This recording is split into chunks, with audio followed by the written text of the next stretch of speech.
Bugun sizlar bilan kashnich to'g'risida suhbat qilamiz. Qo'lchangiz qichib turib o'tkazib yuboravermang. Baraka topkur.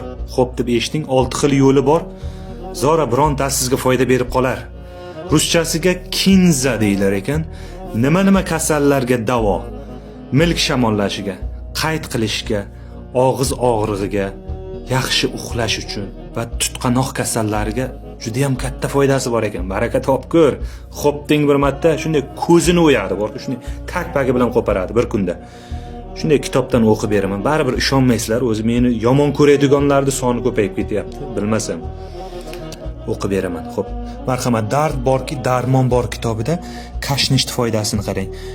Yangi uzib olingan kashnich suvga asal va zaytun yog'i qo'shib, milk shishlariga surtilsa tuzaladi. Ikkinchisi, qo'lini oq yog'ga qovurib, 3 mahal yesa qayt qilish daf bo'lar ekan. Ko'zini o'yadi, xo'pmi? Qurug'ini qaynatib og'iz chayqalsa, og'izga foyda qiladi. Qo'lini suvi burunga 3-4 marta tomizilsa, qon ketish to'xtaydi. Baraka topkur. Suvini yotish oldidan 1 marta 60 grammdan ichilsa, yaxshi uxlar ekan. Shundingizmi? Kashnichni ezib choy qilib ichsangiz ham bo'ladi. Urug'ini yoki bargini ovqatga solib yeyilsa, tutqanoqqa foyda qiladi.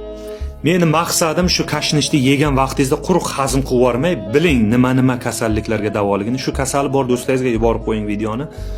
Ko'p yeb turing, foydasi bor. Mana bahor keldi. Xo'p deng, nimaga unaqa deysiz? Qahramon akangizmi, ukangizmi deydi. Aka deb o'qiganmiz, bordi keldimiz bor. Rustam tabib, Zebo tabib, Qahramon tabib bilan bordi keldi qilamiz. O'sha uchun xo'p deng deymiz, baraka topkurlar. Mana shu aytganlar qiling, ko'zini o'yadi. Tojikistondan G'ulomjondan foydali maslahat. U xo'p deng O'zbekiston, men xo'p deng Tojikiston. Hamma vaqt Tojikiston va pesh. Olg'a O'zbekiston.